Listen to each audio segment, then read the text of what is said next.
Frédéric Farah, bonjour. Bonjour. Bienvenue, enseignant, chercheur affilié au laboratoire phare de l'université Paris-Sorbonne, économiste. J'adore phare, j'ai oublié de me le renoter. Pensée, histoire et analyse des représentations économiques. C'est beau. Non mais on a besoin d'avoir des chercheurs et des intellectuels. Il nous faut des matheux d'ailleurs, Jean-Michel Blanquer l'a enfin compris. Denis Père, bonjour. Oui, bonjour. Président de Nature and People First, vous êtes aussi l'auteur du contrat mondial pour que l'humain et la nature soient enfin au cœur de la mondialisation. Mes propositions pour préserver nos classes populaires et notre souveraineté chez First Edition. Stéphane Van Nuffel, bonjour. Bonjour Nicolas. Co-fondateur de netinvestissement.fr et directeur général de Limo. L-E-E-M-O, c'est quoi Limo? C'est une marketplace de solutions immobilières. C'est quoi une solution immobilière? En fait, c'est un agrégateur de toute l'offre immobilière neuve et immobilière d'investissement. Donc des offres à l'achat, à la location Non, à l'achat. C'est du B2B, hein. C'est à disposition des professionnels pour qu'ils le mettent à disposition des personnes. C'est le fameux B2B2C. Oui. Oui, B2B entre professionnels, B2C vers le consommateur. Vers le consommateur, exactement. Parce que quelquefois, c'est un peu on a beau être sur BFM Business, c'est un peu du jargon quand même. Je fais du B2B2C, c'est pas du rap. Frédéric Farah, 84,7 milliards d'euros, c'est un record. On est abonné au déficit commercial depuis, je sais pas. Est-ce qu'il y en a été un jour en excédent? Si. Oui, 2002. Oui, On commence à devenir déficitaire à partir de 2004, pour être exact. Parce qu'en fait, on a été excédentaire pendant tout un temps. Hein. Ah, on a été devant les Allemands à une époque. Ah oui. Non, mais je pense que le moment qu'il ne faut pas oublier, c'est le tournant Schröder qui se joue contre nous. Il ne faut pas oublier ça. L'homme malade des exportations en Europe à la fin des années 90, c'est l'Allemagne et c'est pas la France. Mais il faut le rappeler. Mais c'est l'Allemagne. Que fait à ce moment-là l'agenda Schröder? Il décide de revoir l'État-providence à l'allemande, c'est-à-dire en faisant en sorte que les coûts du travail deviennent moins cher. Ensuite, deuxième chose, on fait des délocalisations de proximité, Pologne et autres. Troisième chose, on bénéficie d'un nouveau marque qui s'appelle l'euro, mais sous-évalué. Donc on fait ça, donc on fait une stratégie non coopérative vis-à-vis de ses voisins. Et qui sont les perdants de la stratégie allemande? Les Italiens et les Français. Donc à partir de là, on se retrouve, face à une Allemagne qui décide de revenir à sa stratégie historique, c'est-à-dire d'être néo-mercantile, c'est-à-dire tirer sa croissance par les exportations, en jouant contre nous.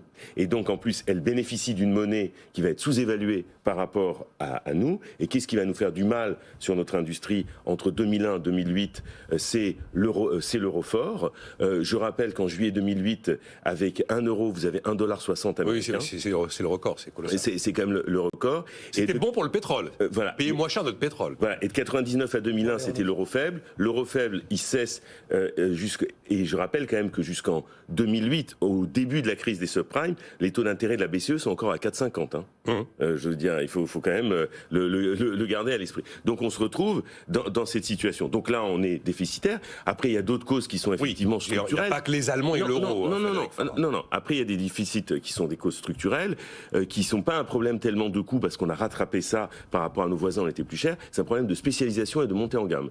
Donc, et d'autre part, aujourd'hui, qu'est-ce qu'on subit? C'est qu'il y a une crise des mobilités dans le monde, liée à l'aéronautique, liée à l'avion, liée à l'automobile, et ça, c'était des secteurs sur lesquels on était... Ça, en 2021, ça a beaucoup joué. Voilà. On a moins exporté de voitures et d'avions. Et on sait que le chiffre d'un mois sur l'autre va changer si Airbus sort 2 ou 3 avions en plus. Hein. Voilà, et donc c'est la compétitivité hors prix et pas que prix sur laquelle il faut travailler, donc la compétitivité structurelle, sur la montée en gamme, les types de spécialisation qu'on a, et la part de l'industrie qui est trop faible dans notre économie. Et donc je crois que sur les coûts, parce que la compétitivité, c'est prix et hors prix, quoi. Prix, c'est les coûts de production, c'est le taux de change, c'est le comportement de marge. Hors prix, c'est la qualité des produits et qu'est-ce qu'on propose. Donc résultat des courses, là, c'est sur la gamme, le type de gamme qu'on propose, le type de spécialisation sur lequel il faut jouer et pas simplement sur le coût de la main-d'œuvre. L'industrie se plaint, et à juste titre, de payer beaucoup plus. Enfin, un ingénieur a un coût social supérieur chez nous que dans d'autres pays. Mais il y a une productivité aussi. Ah oui, non, mais le schéma historique que vous venez de faire, à mon avis, est tout à fait nécessaire. Réaction à ce chiffre, Denis Père et puis Stéphane. Oui, je crois qu'il ne faut pas exagérer effectivement le rôle de l'euro, même s'il a sûrement été vrai au début. Il n'y a pas de fatalité du déficit de la balance commerciale, en particulier en Italie. L'Italie a un excédent de sa balance commerciale de 61 milliards, je crois, quand on est, nous, déficitaire de 80 milliards.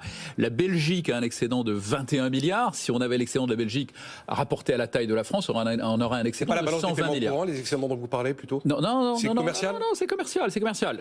Les Pays-Bas ont une balance commerciale aussi fortement excédentaire. Donc il n'y a pas de fatalité. L'Italie L'Italie a effectivement une industrie dans le PIB qui reste très conséquente, à 15 points de PIB. Nous, on est à 11 points de PIB. Effectivement, le sujet, c'est la part de l'industrie dans l'économie, qui est un sujet majeur. Alors, j'ai pas tout à fait la même explication que Frédéric. Pour moi, l'aspect coût est absolument essentiel. Et il ne s'agit pas effectivement de la rémunération des salariés, qui est très basse aussi, parce que le poids des charges, le poids des prélèvements... Cotisation, assomme, cotisation. Cotisation, oui, cotisation, c'est prélèvement au sens large. C'est plus honnête de parler de cotisation que de charge. Ouais, ok, alors parlons de cotisation. Si la CGT y tient beaucoup, mais je trouve qu'ils ont raison sur ce terrain. Parlons de cotisation, mais mon expérience personnelle, quand on a 2000 euros net payés à un salarié français, on a 1500 euros de charges en France. Vous allez en Espagne, en Allemagne ou aux Pays-Bas, vous avez entre 500 et 1000 euros de charges en moins. Et donc ces 500 à 1000 euros de charges, c'est du pouvoir d'achat en moins pour le salarié et c'est de la marge en moins aussi pour l'entreprise pour investir, pour se développer. Les marges des entreprises françaises, ça a été très bien remontré par Jacques Delarosière dans son livre récent sur 40 ans d'égarement économique, qui montre que les marges des entreprises françaises sont en moyenne, je crois, 25% inférieures, la marge brute 25% inférieure à la moyenne européenne. Le taux d'endettement des entreprises françaises est très supérieur aussi. Donc, les entreprises industrielles en particulier génèrent beaucoup moins de profits, donc sont beaucoup moins capables d'investir dans l'avenir et donc sont beaucoup moins capables de se développer. Donc on a effectivement vu notre industrie fondre effectivement à vue d'œil ces 40 dernières années jusqu'à 11 points de PIB. Aujourd'hui on est à 11 points de PIB, c'est le niveau de la Grèce. C'est le niveau de la Grèce, qui est un pays de tradition industrielle, qui n'a aucune, qui est un pays de tradition agricole, qui n'a aucune tradition industrielle. On est même derrière l'Espagne. L'Espagne est à 14 points de PIB. L'Espagne est un pays qui est passé à côté de pratiquement toutes les révolutions industrielles, pour un certain nombre de raisons historiques dont on pourrait parler. Mais donc aujourd'hui, on est le pays le plus désindustrialisé d'Europe, au même niveau que la Grèce, alors qu'on a une immense tradition industrielle, qu'on a pratiquement tout inventé. On a co-inventé l'aviation avec les Américains, on a co-inventé l'automobile, on a inventé la photographie, le cinéma, etc. et beaucoup d'autres choses. Et donc, on a perdu cette position parce qu'on a une économie qui n'est pas compétitive, parce qu'on a des prélèvements hors normes, donc des cotisations, des charges, des impôts des impôts de production qui sont 2 fois supérieurs à la moyenne européenne. Donc l'urgence absolue, selon moi, c'est de travailler sur la compétitivité coût, effectivement, et sur le poids de la dépense, et surtout l'efficacité de la dépense publique qui assomme l'industrie. Stéphane Van Nuffel, pour terminer ce tour de table... alors d'abord, c'est difficile. C'est difficile de le terminer, parce que les deux approches sont des approches... avec conviction. Je partage un peu les deux.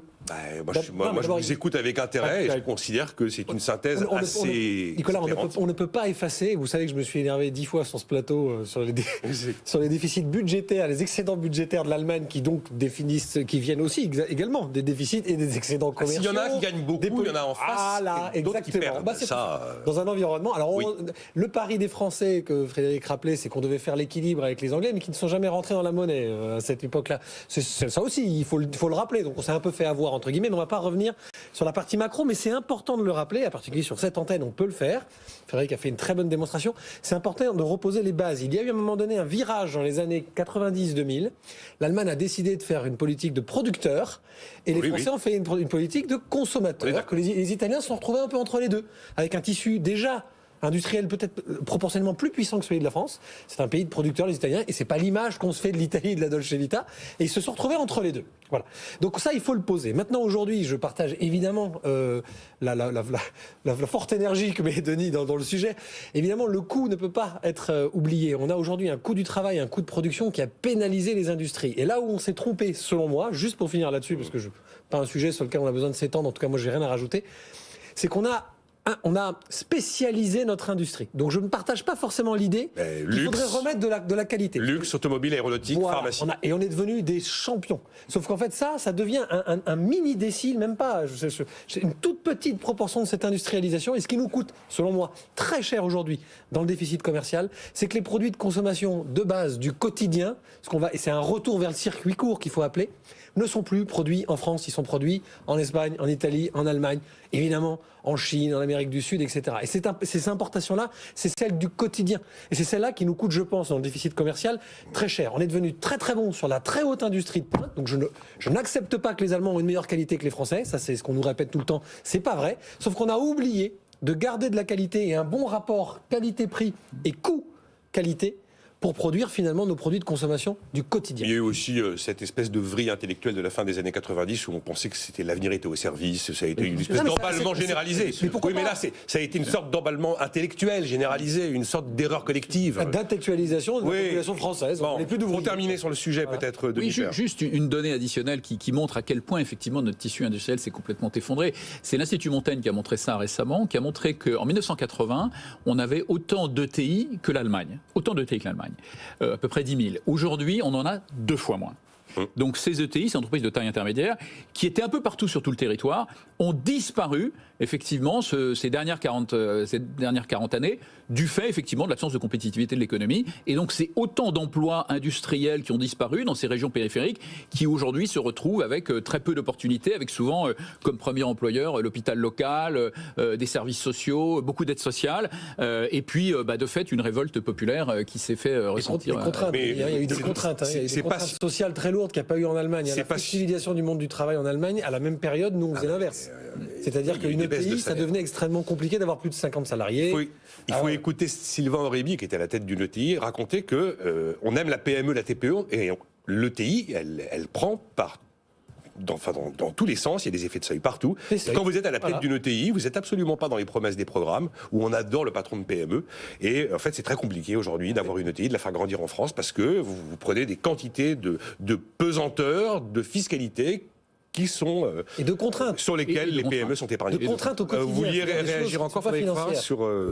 Juste une chose, je crois que c'est très important ce qu'on est en train de dire, c'est-à-dire que pendant 4 décennies, on a raconté l'histoire que l'industrie c'était fini, quoi. Oui. Je veux dire, on a raconté que c'était fini, que c'est du passé. Ensuite, il y a eu tous les effets problématiques aussi qu'a créé, qu'on le veuille ou non. Hein, pour moi, aujourd'hui, il faut toujours penser les choses par rapport à l'Europe, non pas contre elle forcément, mais par rapport à l'Europe, parce que l'Europe c'est pas des affaires étrangères, c'est des affaires nationales. C'est-à-dire qu'on le veuille ou non. Je veux dire. Et donc aujourd'hui, il y a eu les effets du marché unique. C'est-à-dire les effets du marché unique qui ont entraîné aussi une concurrence de tous contre tous, avec des stratégies fiscales non coopératives de part et d'autre, hein, ça n'a pas aussi joué, et sans compter aussi ce que crée le marché unique, c'est-à-dire des effets de polarisation et de concentration industrielle chez certains et de désindustrialisation chez d'autres.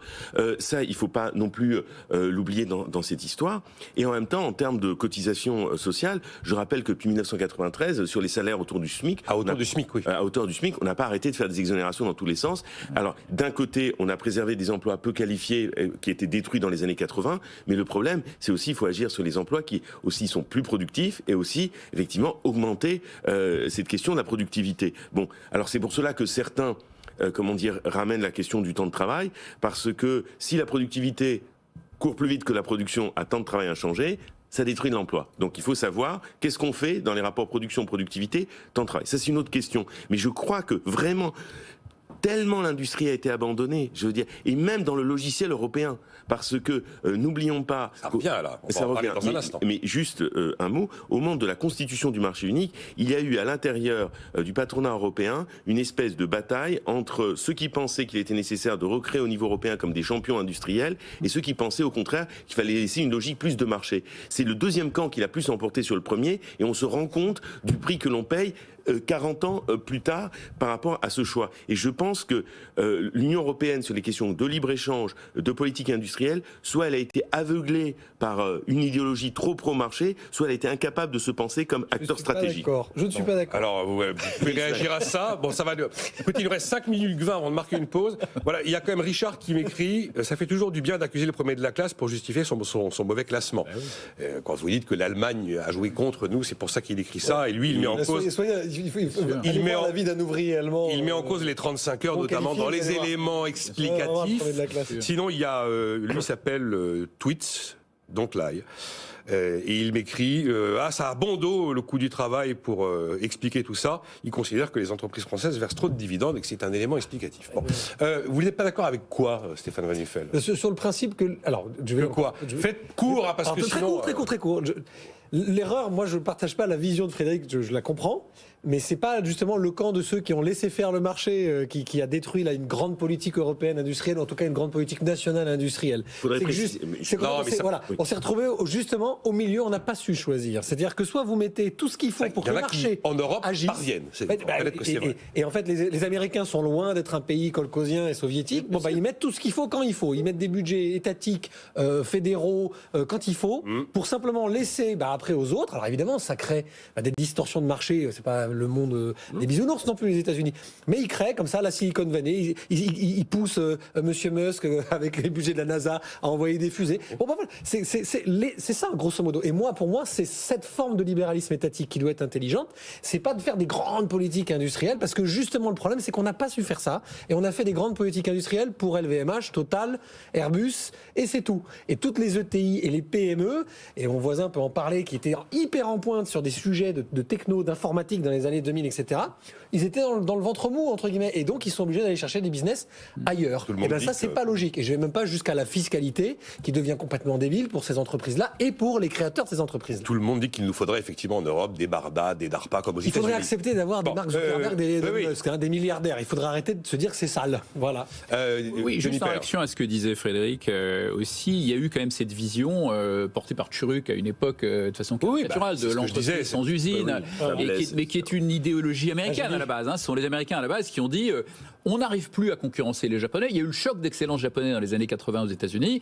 Les Américains ont dit on n'y arrivera pas, donc on va aller chercher de la main-d'œuvre pas chère au Mexique. Et ils ont fait le NAFTA. Et ensuite, ils sont allés chercher la main-d'œuvre pas chère en Chine. Et on a suivi. C'est cette vision qui consiste à dire les pays émergents sont l'atelier du monde, et nous, on va se concentrer sur les activités à forte valeur ajoutée, le design, la conception, en faire fabriquer ailleurs.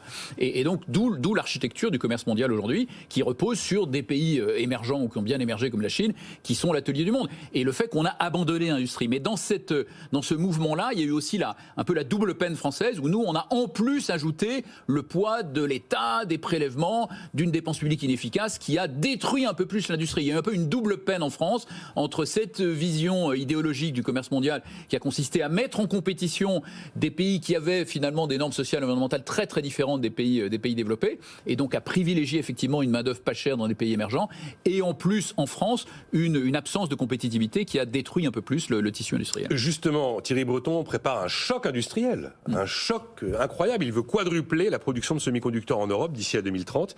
Il va annoncer, détailler aujourd'hui le CHIPS Act, 52 milliards d'euros tout de même. Là, on n'est pas sur l'épaisseur du trait avec un montant pareil.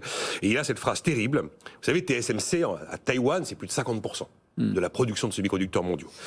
Eh bien, la dépendance à Taïwan est telle, dit-il, que si l'île arrête d'exporter, en 3 semaines, la quasi-totalité des usines du monde s'arrête. Il est là, le réveil de l'Europe. Alors, Stéphane Van Nuffel. Je vous le vends, je vous le survends peut-être, mais bon. Un petit réseau social, ce serait peut-être plus simple, mais enfin, pourquoi pas. Vous me faites une introduction parce qu'on a 1 minute 20. Très simple. Moi, je vais vous dire juste une chose qui m'a extrêmement intéressé, parce que c'est un vrai sujet que moi je suis de très près, parce que évidemment mon métier de conseiller en investissement financier fait que les semi-conducteurs, beaucoup de fonds s'y intéressent. Il y a énormément de valeur, c'est extrêmement volatile pour les raisons dont vous parlez, parce que ça fait partie des actifs qui sont géopolitiquement très exposés. Donc ça n'est pas simplement le besoin de consommation, c'est aussi que des fois, il suffit que la Chine appuie sur la tête de Taïwan et puis il n'y aura plus de semi-conducteurs, donc il y a un poids. Bon, voilà. Bon. Ce qui est hyper intéressant, mais on en parlera, c'est que, attention, il n'a pas dit je vais déverser des dizaines de milliards sur des entreprises qui sont déjà des grands spécialistes, parce qu'en Europe, il y a déjà des grands spécialistes de semi-conducteurs. Voilà, AMS aux Pays-Bas, qui est très en pointe, etc. Bon, il a dit non, ne vous attendez pas à ce que je vous donne de l'argent pour continuer à développer vos technologies matures et existantes qui fonctionnent déjà et qui font déjà la concurrence à Taïwan. Les 52 milliards, on va en mettre une grande partie pour créer les semi-conducteurs de pointe de demain. Et ça, c'est hyper important, et c'est là que Thierry Breton est utile à son poste. Alors, on marque une pause. Vous m'en direz plus dans un instant. Il y en a certains qui pensent que si la Chine a freiné ses velléités un petit peu belliqueuses à l'égard de Taïwan, c'est qu'ils n'iront pas tant que les Américains ne seront pas autonomes en semi-conducteurs. Car s'ils y allaient alors que les Américains ont besoin des Taïwanais pour les semi-conducteurs, ils se retrouveraient avec l'intervention américaine là-bas. C'est que les Américains nous laisseront peut-être pas devenir les leaders des semi-conducteurs.